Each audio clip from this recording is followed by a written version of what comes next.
प्रिय छात्रों नमस्कार। आरबीएम क्लासेज में आपका स्वागत है।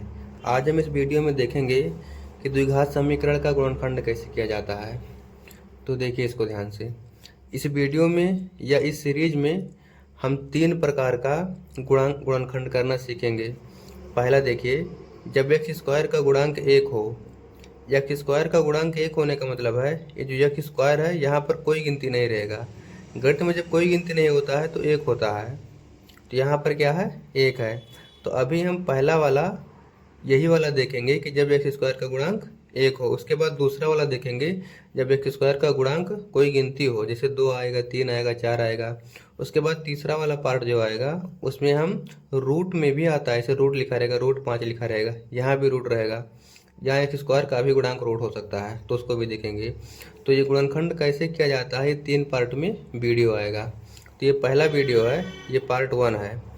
तो चलिए ठीक है, वीडियो अब स्टार्ट करते हैं। ये पार्ट 1 है, इसका 3 वीडियो आएगा।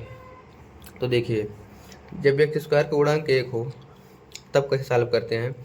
ये द्विघात समीकरण है, यानी कि इस पर सबसे बड़ा घात 2 रहेगा। तो जब द्विघात समीकरण रहेगा तो उसमें 3 पद रहेगा। ये पहला पद है, इसे मध्य पद कहेंगे, और इसे अंतिम पद कहेंगे या तीसरा पद। तो इसमें सबसे ज़्यादा फोकस मध्य पद पर होता है, मध्य पद और अंतिम पद। तो देखिए इसमें करना क्या रहता है, ध्यान से सुनिए इसको। हम सबसे पहले अंतिम पद को देखेंगे। अंतिम पद को देखने के बाद अंतिम पद का ऐसा गुणनखंड सोचेंगे कि जोड़ने पर 5 आए, वो घटाने पर भी आएगा।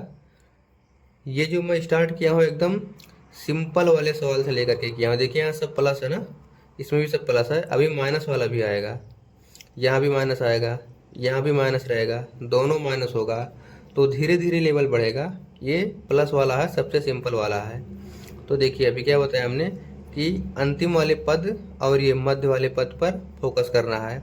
हमें ये ध्यान देना है कि अंतिम वाले पद का ऐसा गुणनखंड करना है या अंतिम वाले पद को ऐसे 2 भागों में तोड़ना है कि जोड़ो तो 5 आए, और जब गुणा करो उन्हीं दोनों संख्याओं से तो गुणा करने पर कितना आए, 6 आए। 6 को ऐसे 2 भागों में तोड़ना है कि उन 2 भागों को जब जोड़ो तो 5 आए, और उन 2 भागों को जब गुणा करो तो कितना आए, 6 आए। तो इसको करने का तरीका देख लीजिए। इसको हम गुणनखंड करेंगे। वैसे जब आप इसको करना सीख जाएंगे तो वैसे ही प्रश्न देख करके ही जान जाएंगे कि हमें कौन से 2 संख्याएं चाहिए। देखिए सबसे पहले एकदम बेसिक है, शुरुआत से बता रहा हूँ, पीछे वाला गिनती ऐसे ले लीजिए। इसका गुणनखंड कीजिए आप। 6 का गुणनखंड क्या क्या हो सकता है, 6 का गुणा हो सकता है 1 गुणे 6, 1 छक्का 6 हो जाएगा। और 6 का गुणनखंड क्या हो सकता है, 2 गुणे 3 हो सकता है। और कोई हो सकता है, और नहीं हो सकता है। 4 गुणे नहीं होगा, और 3 गुणे 2 और 2 गुणे 3 एक ही चीज़ है। 6 गुणे 1 और 1 गुणे 6 ही है। तो 6 का सिर्फ 2 ही गुणनखंड प्राप्त हुआ है, एक तो 1 और एक तो 6, एक तो 2 और 3। अब सोचिए, अभी हमने क्या बताया आपको, 6 को ऐसे 2 भागों में तोड़ो। देखो ये भी 2 भाग, ये भी 2 भाग।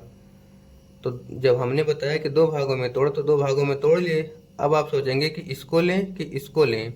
तो क्या बताया था हमने कि इन दोनों में से वैसा गुणनखंड लेना है कि जब दोनों को जोड़ो तो बीच वाला यानी मध्य वाला पद के बराबर आना चाहिए। तो देखो इन दोनों से जोड़ने पर आएगा मध्य वाला। देखो 1 और प्लस 6 कितना हो जाएगा, 7 हो जाएगा। 7 नहीं लाना है, कितना लाना है, 5। इसको और इसको जोड़ो, 2 प्लस 3, 2 और 3 5, 5 आ गया। तो यानी कि हमें वो 2 गुणनखंड मिल गया, 2 संख्याएं मिल गई, 2 और 3। 6 का जो फैक्टर है, जो गुणनखंड है, वो 2 और 3 है। यानी कि 2 और 3 ऐसी संख्याएं मिल गई जिनका जब हम गुणा करेंगे तो ये पीछे वाला यानी अंतिम पद के बराबर आएगा, और जब इन दोनों को जोड़ेंगे तो ये मध्य पद के बराबर आएगा। तो अब देखिए आगे क्या करना है। अब कुछ नहीं करना है, आगे रख करके सॉल्व करते हुए चले जाना है। सिर्फ ये ध्यान देना रहेगा कि इसको कैसे तोड़ें कि जोड़ने पर बीच वाला आए और गुणा करने पर किनारे वाला आए। ये घटाने पर भी आएगा, जब बीच में अभी चिन्ह आएगा, अभी तो जोड़े हैं, घटाने पर भी आएगा। ऐसे 2 संख्याएं सोचना रहेंगे कि घटाने पर बीच वाला आए और गुणा करने पर ये अंतिम वाला आए। अभी प्लस है तो जोड़ने पर आया है, अभी आगे आएगा वो। तो देखिए अब इसको सॉल्व करते हैं। एक्स स्क्वायर प्लस 5 को जो गुणनखंड आया है 2 और 3 आया है, तो इसको ऐसे कोष्टक में के लिख लेना है, 2 प्लस 3x प्लस 6। अभी अंत में आपको ट्रिक बताऊंगा, इसका ट्रिक बताऊंगा आपको कि आप जो है गुणनखंड सोच करके डायरेक्ट बिना सॉल्व किए उसका आंसर बता देंगे। इतना हो गया। तो देखिए 2 और 3 5 आएगा, और 2 का 3 से गुणा करोगे तो 6 आ जाएगा। सेट होगा ये। अब इसी को सॉल्व कर लेंगे, एक्स स्क्वायर प्लस इसका इधर गुणा करेंगे, कोष्टक के बगल में जो भी अक्षर होता है उसका गुणा कोष्टक के अंदर जितनी भी गिनती होती है उन सबसे होता है। यानी इस एक्स का गुणा इससे भी होगा, इस एक्स का गुणा इससे भी होगा। पहले 2 का x से 2x प्लस होते यहाँ प्लस लगाएंगे, 3 का x से 3x और ये प्लस 6। अब देखिए जब गुणा कर लोगे तो 4 पद हो जाएगा। देखिए 2 पद ये और 2 पद ये। अब हमें इन दोनों में से और इन दोनों में से ऐसा कॉमन लेना है, इन दोनों में से और इन दोनों में से ऐसा कॉमन लेना है कि कॉमन लेने के बाद जो बचे वही इसमें भी कॉमन लेने के बाद बचे। तो इसको ध्यान से देखिए, ये सवाल में पहले से ही सेट रहता है कि जब इसमें कॉमन करोगे जो बचेगा इसमें जब कॉमन करोगे तब भी वही बचेगा। अगर ऐसा नहीं हुआ तो समझ लेना कि आपने ऊपर कहीं गलती कर दिया है। जैसे देखिए इसको एक बार और तोड़ देते हैं। देखिए एक्स स्क्वायर मतलब एक्स गुणे एक्स प्लस 2 गुणे एक्स और ये प्लस 3 गुणे एक्स और 6 को कितना लिख सकते हो, 2 गुणे 3। ये एकदम से जीरो लेवल से मैं बता रहा हूँ आपको। अब आप लोग को इतना नहीं करना रहेगा, ये पहला सवाल है इसलिए पूरा इसमें समझा रहा हूँ, आगे से ऐसा नहीं करूँगा। अब देखिए ये वाला 2 यही तो 2 है, इन दोनों में देखिए क्या कॉमन है। देखिए एक्स यहाँ है, यहाँ भी एक्स है, तो कॉमन कर लेंगे। एक्स कॉमन कर लिए, ये वाला एक्स बचा है प्लस यहाँ बचा है, ये बाहर चला गया, यहाँ 2 बचा। ठीक। अब जो पहले को ये ध्यान देना है आप लोग को, ये जो पहले कोष्टक में आया है वही अब दूसरे में भी आना चाहिए। तो देखिए इसमें क्या कॉमन है, 3 देखिए यहाँ है, इसमें 3 है, यहाँ है 3, तो ये 3 कॉमन कर लेंगे। देखिए 3 दोनों में, एक्स नहीं है दोनों में, तो 3 कॉमन कर लेंगे। तो कितना बचा है, एक्स और ये प्लस 2 बचा। देखिए जब यहाँ पहुँचो तो एक बार देख लेना क्या ये दोनों कोष्टक में समान है। अगर दोनों कोष्टक में समान है तो आंसर सही है। अगर गलत हुआ तो समझ लेना ऊपर कहीं आपने गलत किया है, तो उसको फिर से चेक कर लेना। तो अब देखिए, अब इन पूरे में देखिए एक्स प्लस 2 इस पद में और इस पद में 2 पद है, इसमें एक पद ये और एक पद ये। इस पूरे में से एक्स प्लस 2 कॉमन है, तो एक्स प्लस 2 कॉमन कर लेंगे और एक्स यहाँ बचेगा और यहाँ पर क्या बचेगा, प्लस 3 बचेगा। यही आपका आंसर हो गया। तो ऐसे सॉल्व करना है। अब अगला देखिए, देखिए x square plus 7x plus 12 है, तो 12 को तोड़ना है ऐसे कि जोड़ो तो 7 आए।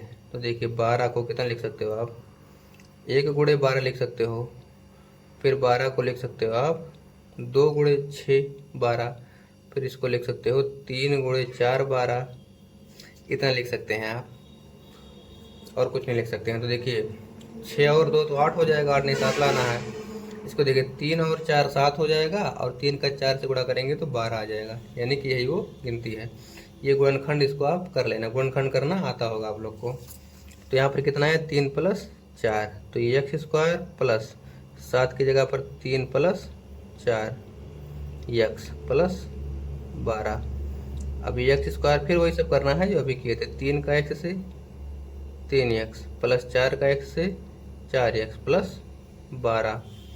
अब देखिए यहाँ पर x कॉमन कर लेंगे, इसमें भी x है इसमें भी x है, तो x कॉमन कर लेंगे, तो यहाँ कितना बचा, x प्लस 3 बचा। अब यहाँ पर ध्यान दीजिए, देखिए इसको अपने समझना, आगे क्या बचा है x। तो अभी आपको क्या बताया हमने कि जो इस कोष्टक में बचा है वही यहाँ बचना चाहिए।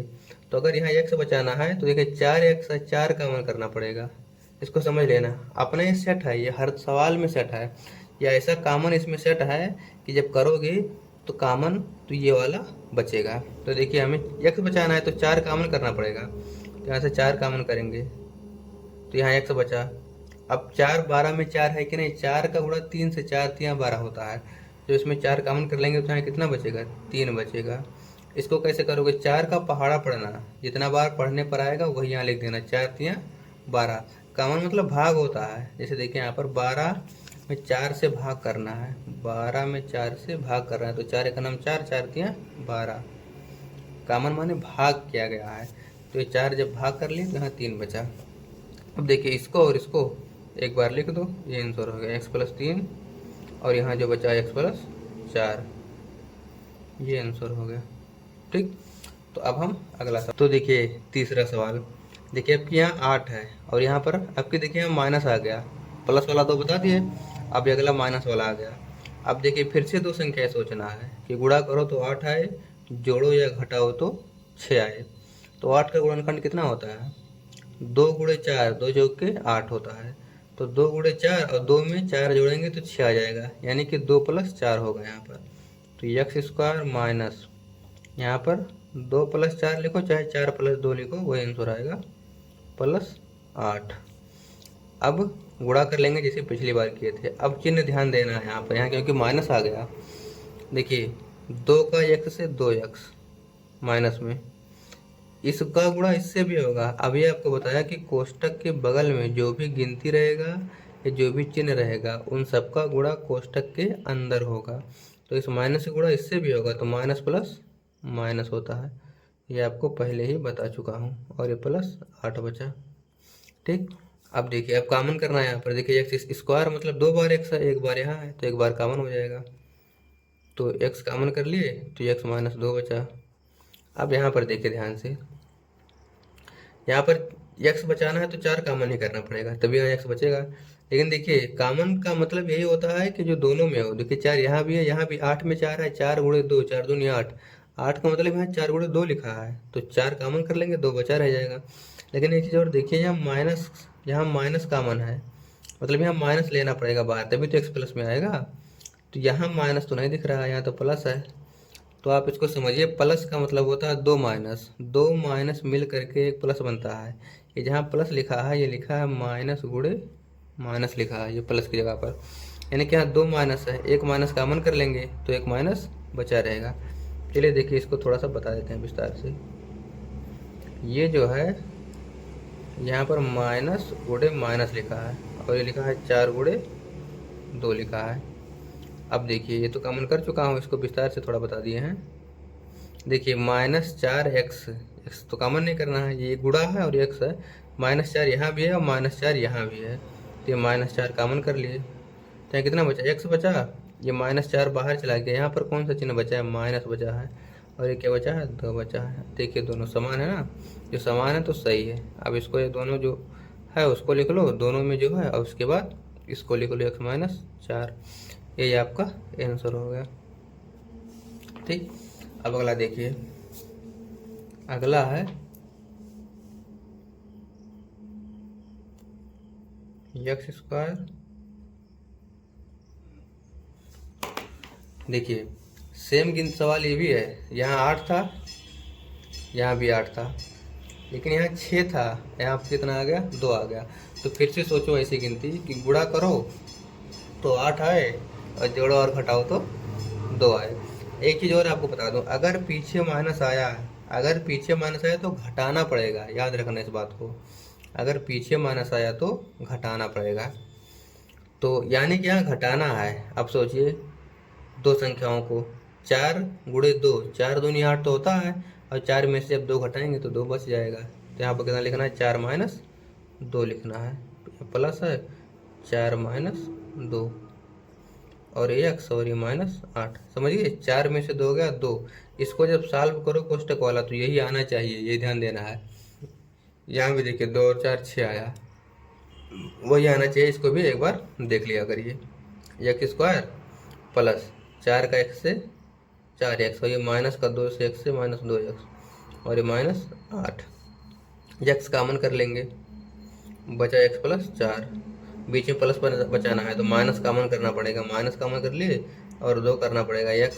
ये माइनस चला गया बाहर तो यहाँ कुछ नहीं बचा, जहाँ कुछ नहीं बचता गणित में वहाँ प्लस बचता है, तो यहाँ प्लस लिखेंगे। 2 कॉमन किए हैं, 8 लाना, 8 था, कितना बचा? कॉमन माने भाग, 2 से भाग करो 8 आ जाए, या 2 का पहाड़ा पढ़ लो, कितना बार जाएगा? 2 चौके 8। देखिए दोनों समान है ना, तो ये दोनों लिख लीजिए, x - 2। ठीक, अब उस देखिए 50वां सवाल, यहाँ पर 45 लिखा है, यहाँ पर 12 लिखा है। अब इसको बताइए आप, इसको जोड़ना है कि घटाना है? देखिए यहाँ पीछे माइनस है, अगर पीछे माइनस आए तो घटाना पड़ेगा। अब सोचो कौन सी दो संख्याएं हैं कि घटाओ तो 12 आए और गुणा करो तो 45 आए। तो अगर समझ में नहीं आता है तो 45 का गुणनखंड कर लिया करो। देखिए 45 का गुणनखंड, 45 का गुणनखंड कितना होता है, एक तो होता है। अगर ऐसे समझ में नहीं आता है तो इस प्रकार से कर लिया करो। इस प्रकार से गुणनखंड जो करते हैं लासा ऐसे निकालते हैं। 3 से पहले काटेंगे, 3 एक 3, एक बच गया हासिल, तो ये कितना हो गया 15। 4 लाना था ना, 3 आया है, एक बचा 15 हो गया, 3 पचे 15। फिर 3 से काटेंगे, 3 पचे 15 और 5 एक 5। तो कितना है गुणनखंड इसका, 3 गुणे 3 गुणे 5 आ गया। यही गुणनखंड है इसका। अब इन्हीं तीनों में से क्या करें हम कि देखो एक बार और समझो इसको, एक चीज़ और समझो इसमें। इन तीनों का गुणा करोगे तो 45 ही आएगा, क्योंकि इसके गुणनखंड आई। तो हमें गुणा वाला तो सोचना ही नहीं, तो 45 से आएगा। हमें ये सोचो कि इन तीनों में से कौन सा किसको साथ में ले करके करें कि घटाने पर 12 है। जैसे मान लो कि इन दोनों को ले लेते हैं तो 3 तरीक का 9 हो जाएगा। अब बचा 5, तो 9 में से 5 जाएगा, 4 बचेगा। 4 लाना है नहीं, तो इन दोनों को इसके साथ नहीं हुआ। अब इसको इसके साथ करो, 3 का 5 के साथ करो, तो 3 पचे 15 और ये -3, -3 ही तो बचा, तो 15 में से 3 गया 12, तो 12 ही तो लाना था। तो ऐसे गुणनखंड कर लेंगे। उसके बाद दो संख्याओं को या 3 जितनी भी संख्याएं रहेंगी उसको इकट्ठा करके देखेंगे कि कौन सा जोड़ा सेट होता है। जिस पर सेट होगा वही लिख लेंगे। तो यहाँ कितना है 15 - 3, तो एक्स स्क्वायर प्लस यहाँ पर लिखेंगे 15 - 3 और ये -45। तो सॉरी एक्स छूट गया, यहाँ पर एक्स है, तो एक्स स्क्वायर प्लस 15 का एक्स से 15x और ये -3 का एक्स से 3x और ये -45। फिर कॉमन कर लेंगे वही, ये सेट रहता है हमेशा, कॉमन करोगे तो वही आएगा। x कॉमन किए तो x प्लस 15 होगा। यहाँ पर देखिए दोनों में माइनस है और 3 कॉमन करेंगे तो x, ये माइनस बाहर चला गया, यहाँ प्लस बचा। 3 का पहाड़ा पर 45 आ जाए, 15 × 45, तो यहाँ कितना आएगा 15 आ गया। अब देखिए प्लस में यहाँ भी है, प्लस में यहाँ भी आ गया। अब इन दोनों को एक कोष्टक में लिख लो, x + 15, उसके बाद यहाँ और जो यहाँ बचा है उसको लिख लो x - 3। ये आपका आंसर हो गया। और देखिए अगला सवाल, ये देखिए ध्यान से इसको, 51 है और यहाँ कितना है 14 है। अब 51 का गुणा करो, गुणनखंड करो। 51 के गुणनखंड में 51 का पहाड़ा कब आता है, 17 × 51, यानी कि 17 × 3। 17 में 3 से गुणा करोगे 51 आ जाएगा। और 17 में से जब 3 घटाओगे, ये घटाना है क्योंकि देखिए यहाँ पीछे माइनस है। अभी आपको बताया अगर पीछे माइनस है तो उसको घटाना पड़ेगा। तो ये 17 - 3 यहाँ होगा, तो ये a² - 17 - 3a और ये -51। ठीक, अब फिर से वही गुणा करो। यहाँ a है, वहाँ x था, उससे कोई दिक्कत नहीं है, इसको हमें कुछ करना ही नहीं रहता है। 17 का a से 17a और ये माइनस माइनस प्लस हो जाएगा। चिन्ह को ध्यान देना हमेशा, माइनस माइनस ये प्लस हो जाएगा, 3a और ये -51। चिन्ह ध्यान दिए रहोगे तो कभी नहीं गलत होगा ये।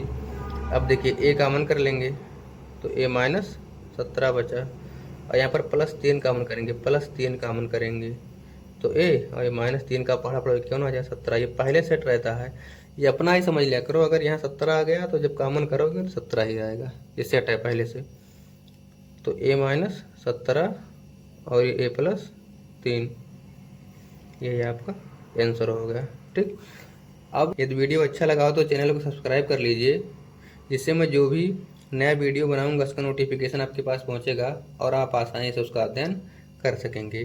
तो अब हम अगले वीडियो में पार्ट 2 देखेंगे, जिसमें x² का कोई ना कोई यहाँ पर गुणांक रहेगा, यहाँ पर कोई ना कोई गुणांक रहेगा। तो उसको कैसे सॉल्व करते हैं उसको देखने के लिए अगला वीडियो ज़रूर देखिएगा। पूरा वीडियो देखने के लिए बहुत बहुत धन्यवाद।